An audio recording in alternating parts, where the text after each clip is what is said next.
I'm sending this message because I believe it's of utmost importance that we self-actualize in the current crisis. Today is April 2020.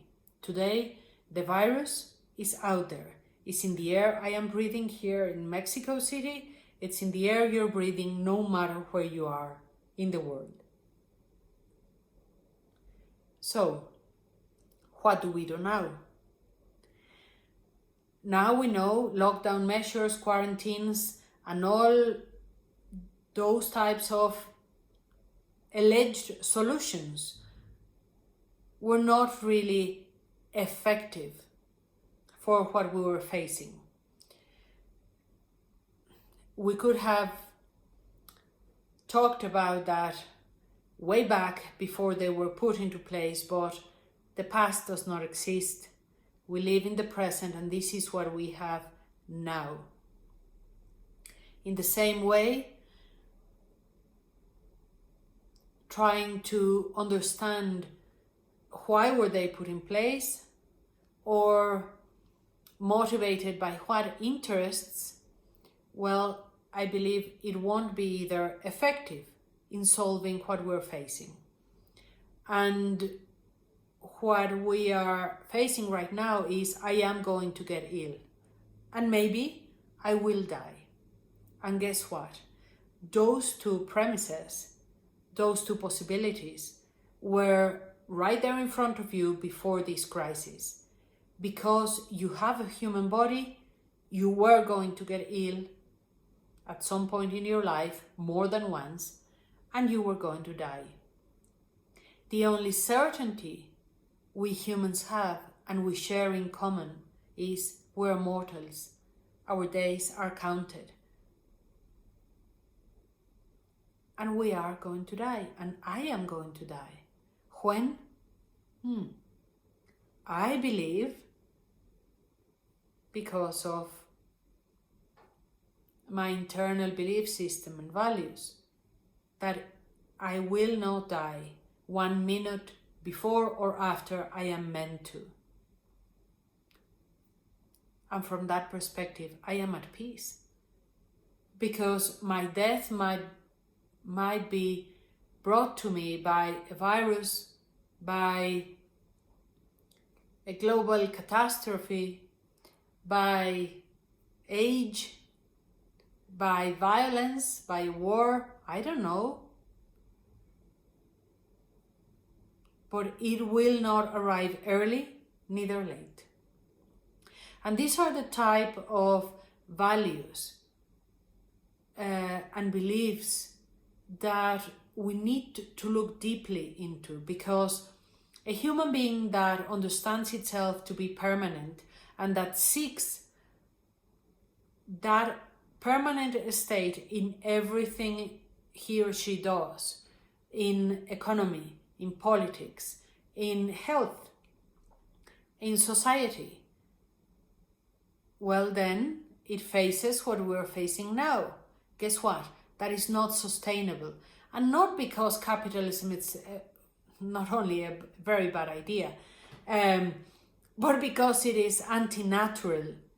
Because nature has a balance and harmony in its own ecosystems, where it only takes what it needs and recycles constantly the energy. So balance and harmony is kept in the oceans, in the forest, in the mountains, well, until humans appeared, of course.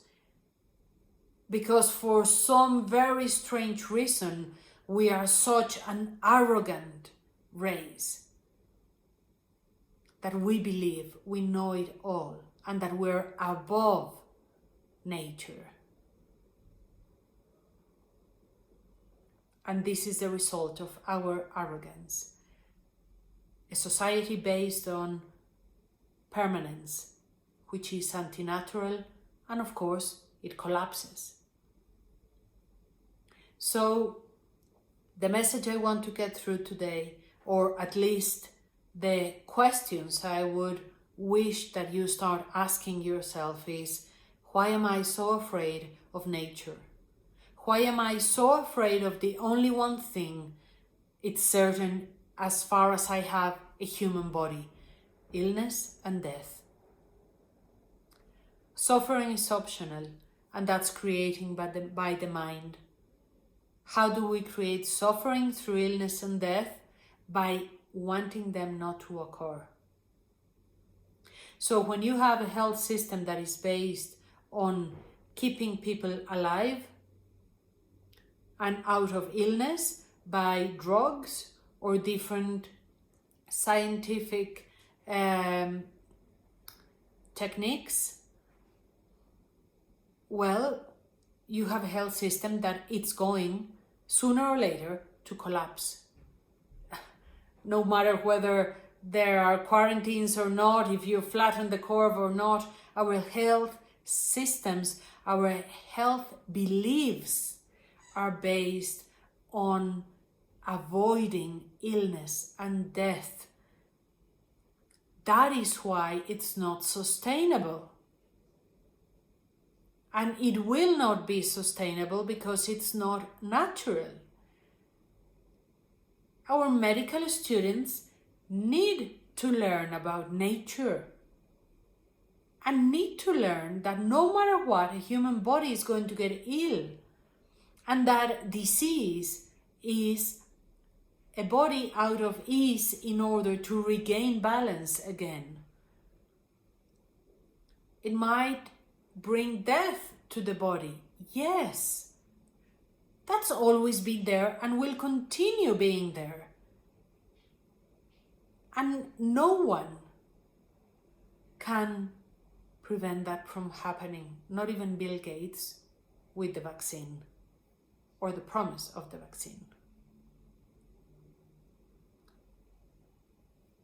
So I deeply desire that we humans can find a way of stripping out of our ego and humbly recognizing we are visitors on earth, and the rules and laws of nature were already there before we were even conceived. So it's not up to us to redefine them, but to work with them if we intend to keep being a visitor in this planet. Thank you for listening.